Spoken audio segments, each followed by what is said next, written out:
even in the world over. You go to the US, go to the UK, you'll see it everywhere. Children, adults, male, female, all over. Kidney health is becoming an issue. We see it every day. I was in the clinic yesterday for my checkup, and a whole lot of people on dialysis machine, a whole lot on queue for transplantation. So it's a whole lot. And Arike Kidney Foundation takes care of all these people in our own way, in the little way we can do. Just like I said, for all kidney health, yes, we do, but we are more importantly attached to post-kidney transplant persons. And I say this maybe because I'm a survivor myself. I had a kidney transplant sometimes in 2009. That January next year it will be 15 years that I've been transplanted. I went through a process of so much challenge with my kidney from year 2000 to 2008, June 16, when the kidney eventually packed up. And I went through dialysis from June to December 2008, and I transplanted to January 2009. So after the transplantation, I could say that it's not a journey that one can go alone. It's not a journey that you can walk alone. It's too lonely to walk alone on this journey. And because of the passion, the compassion I have for myself first, and for every other person going through what I've also gone through, prompted me to start off Arike Kidney Foundation.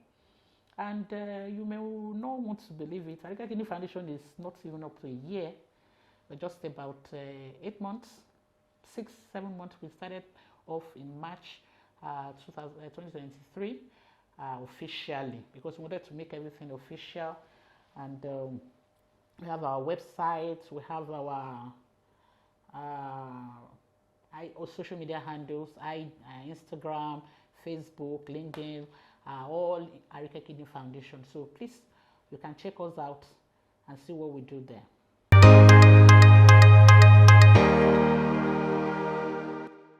What prompted me? Circumstances, emotions, passion, empathy. Those were the things that motivated me.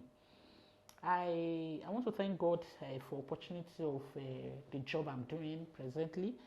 At least I'm able to get my medication. But it got to a point.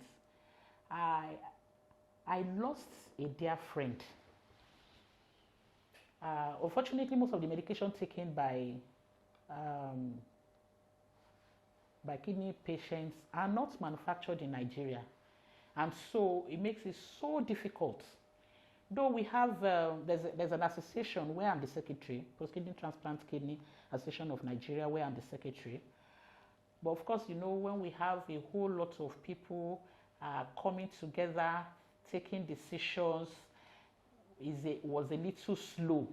And I feel our people needed something urgent, something quick.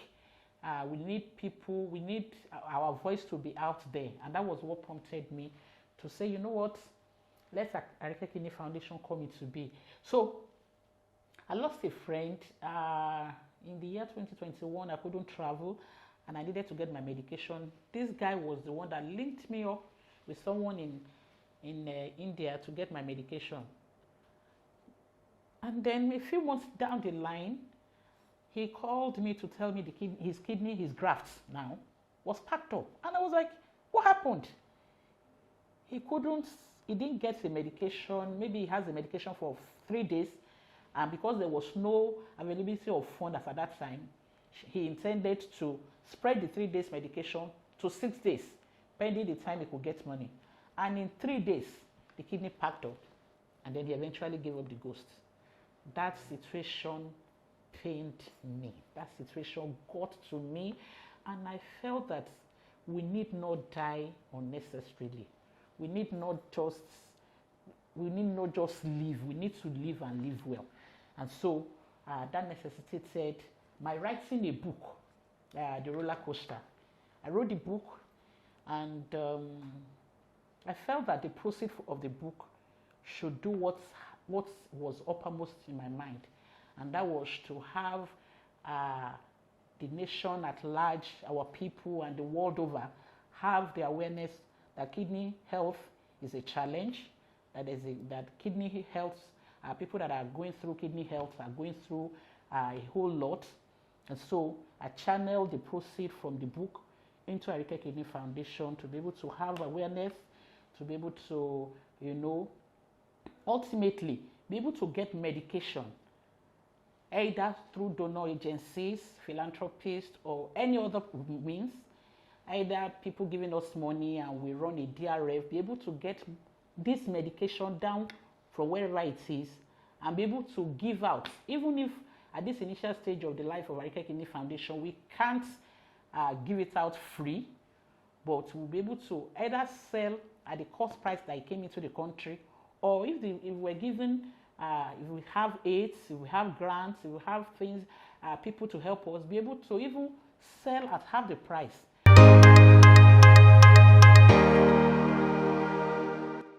Our challenges are numerous.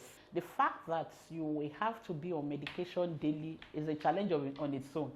But I guess as the day goes by, as people get into this situation, they just learn to adjust. It's just like saying when a bird learn to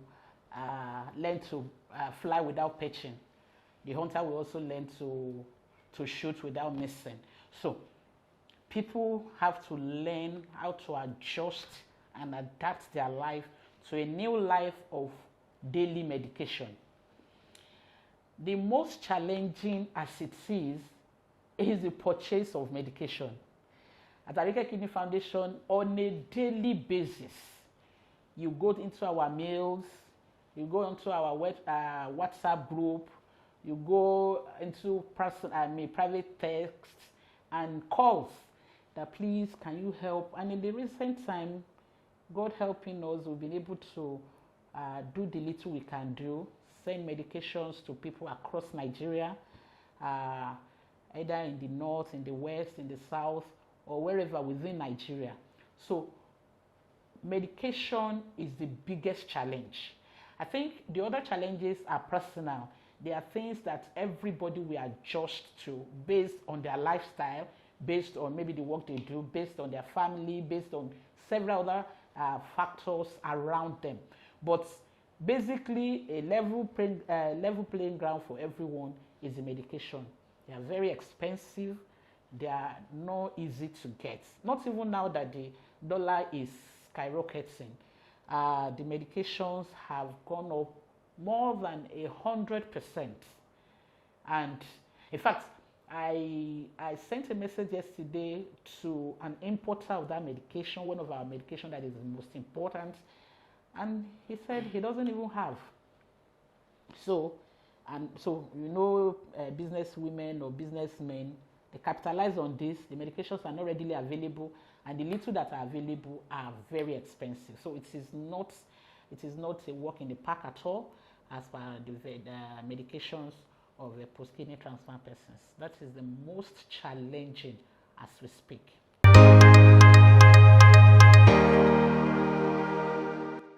Basically, the federal government of Nigeria has tried. We have the primary health care, we have health insurance, we have so many things going on in the health sector. But because kidney health is an organ, it has to do with organ transplant and all that. It has not been easy. Insurance cannot cover it. I guess transplant is about 17-18 million now. So there's no insurance that can pick up transplants. That's the truth of the matter. So even the policies of governments are not helping. And so it's a whole lot on the life and families of people living with kidney health and kidney challenge. So when somebody comes down with the kidney health, and the kidney fails, It's a whole lot. The whole family is in disarray. Everybody is running helter skelter. And the most importantly, a lot of people do not know that when they have this transplant, it's not an end in itself. It's just a means to an end. A lot of people have this misconception that once I have my transplant done, then I'm okay. That is not true. When you have your transplant done, you still have to be on life support in terms of medication daily. Some people twice, and it differs the way the body system reacts to these medications.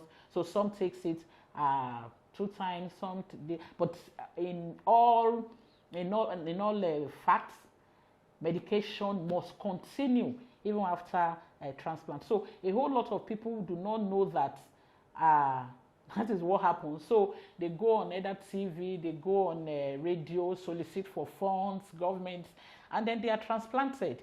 And you see 2-3 months down the line, the kidney either fails or they are already back again on dialysis because there's no money to sustain that graft. And so that's a myth. People, with what is going on now, people are bleaching, people take all kinds of medication, all kinds of bitters, analgesics.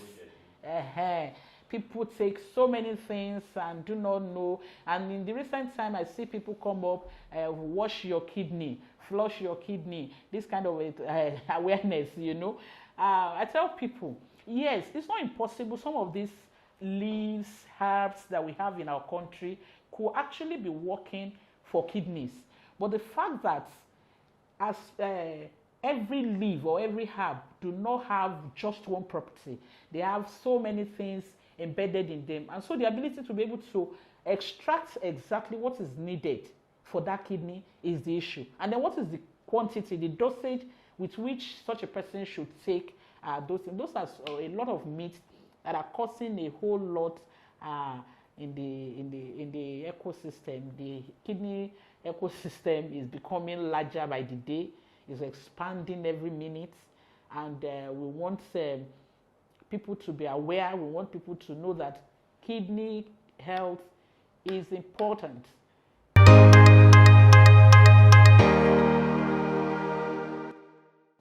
Specifically speaking about challenges for post-kidney transplant persons, I will emphatically say our drugs.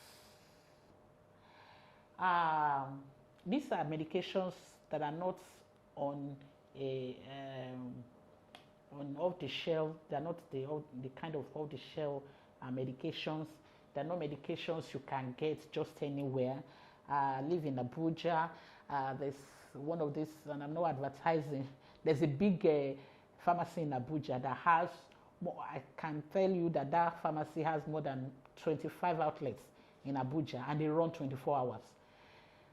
If I tell you that sometimes this pharmacy do not even have the medication. So there are no medications you can just say, okay, if I don't have today, if I can get the one I can take for 1 week, I'll get another one when I walk into the pharmacy. It's a whole lot. So we do not have access to it. There's no accessibility. It is not affordable. There's no affordability. People are not, the quantity are not even available. People are not able to have access to it. And because the medication is not the kind of, the drugs we take is not the kind of drug that can treat other ailments. So for instance, you say antibiotics. There are broad spectrum antibiotics. There are the ones that are just specific. Okay, if I have this one, it will take care of this. No, there are no medications that can be used for other ailments, and so it's so restrictive. And because a whole lot of people cannot purchase them, so much of them at a time, the pharmacists are not stocking them. And even if they stock, if they don't have people coming to buy, it expires on them, and so they don't want to stock. So what we are praying and asking for is that if federal government wants to assist, we don't mind. Let them have a medical store where these medications are given. We've written letters, we have written to state governors, we have written to ministers, National Assembly members to please assist. And Arike Kidney Foundation is also open to partnership. If there are people that have this money and want to put into philanthropy, put into health, will be willing to partner with such, will be accountable, will be transparent, will let them know what we do. People can look into our books and see what we do. This money will be put into, purchasing these medications in large quantity. We're trying to find a way of working with NAFDAC. If there are ways we can also have some licenses to get this medication and bulk into the country so that we can give our people either at the cost price, or even if we have philanthropists that is assisting, to have them either as half price or even at say free cost if it comes to that. That is what we're looking out to, and that's what we're looking out for rather. And we pray that we'll get people to assist us to do this.